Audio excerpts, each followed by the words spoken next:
banal na kasulatan na babasahin sa atin ni Reverend Lizelle Baldnut.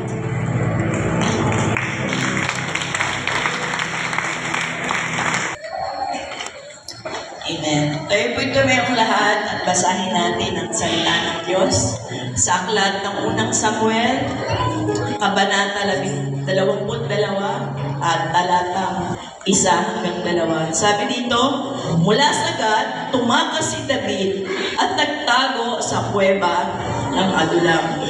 Nabalitaan ito ng kanyang mga kapatid at ng kanyang buong pamilya. Kaya silang lahat ay nagpunta roon at sumama sa kanya.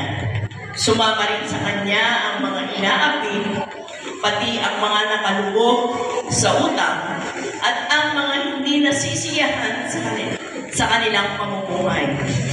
Ang lahat ng ito'y umabot sa 400 lalaki at siya ang ginawa nilang pinuno. Sa aklat po ng ikalawang Timoteo, chapter 2, verses 1-4, ito po ang sabi ng salita ng Diyos. Kaya nga, anak ko, magpakatatag ka sa tulong ng kagandahang loob ni Kristo Jesus.